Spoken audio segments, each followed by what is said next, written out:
So we're back in the garage tonight. We're going to be working on the Az1. I need to change the transmission on this guy before the next track day, but I can wait. So I got a new intercooler for the Az1 because the stock one looks like a freaking oil cooler. My buddy Yoshi from Neutral Wheels ordered this from Yahoo Auctions Japan. That's the only place where you can find these things, and this is actually quite massive compared to the stock one. I gotta show you the stock one because it's quite comical. This guy right here is bigger, and then it comes with all these fancy hoses because it actually changes where this goes in the car. So first thing, you gotta remove your seat, and then you have to access the porthole. Here's the engine of the car. It's pretty tiny, and I got a downpipe right here. Look how cute that little downpipe is.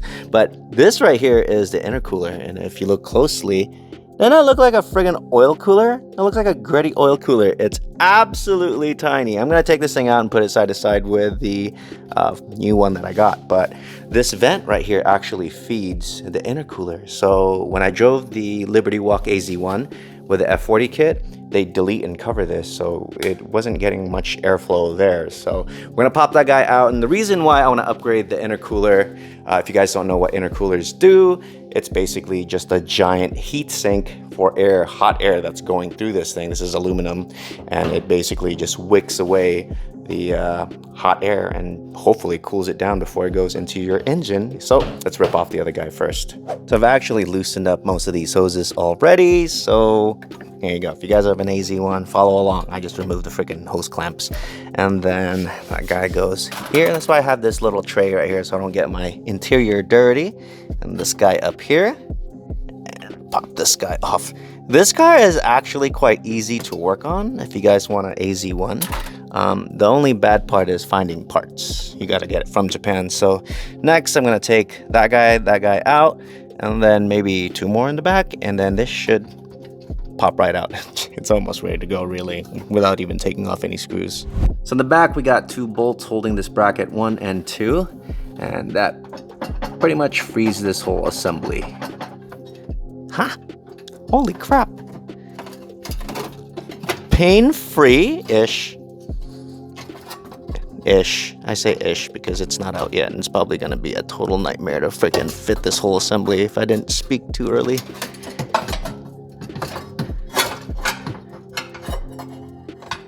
Yeah. Come on. So small. Look at this guy.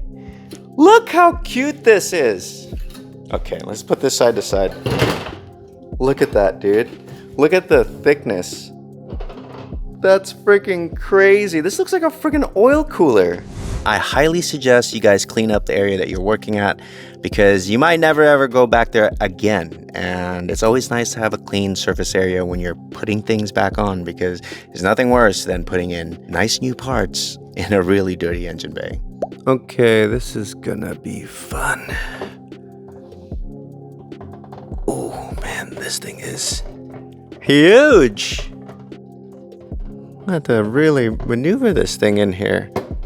Yeah, there's no way I could do this with one hand. So I've been fighting this thing for 30 minutes and it's finally in. You literally can't do this with one hand. And when you're filming, it's kind of tough unless you have someone here.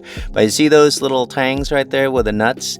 That actually goes to the OEM studs, which keeps this whole assembly pretty stout. Like, I ain't going nowhere. And then I replaced the hoses too. I got extras, but I got this guy and the other one's over there. And then I capped these guys because I don't need them anymore. It's for like the OEM intake, and this is actually for the blow valve, which is interesting because the blow valve, they put it right by the turbo. That's the outlet of the turbo. Typically, this is how I would set up my blow valve. So throttle body is right here, blow valve's right there. When the throttle body closes, all that excess pressure comes straight out of the blow valve right here. It doesn't have to go through the system to and past the intercooler, which is now right there, to vent.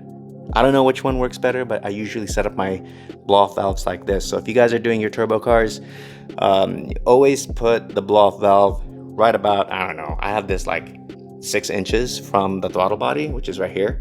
Look how small this throttle body is. That's my thumb. Freaking tiny. But there you go. I got this thing all installed. I'm gonna button this thing up and then we'll go for a ride. I don't know, sometime tomorrow. Perfect.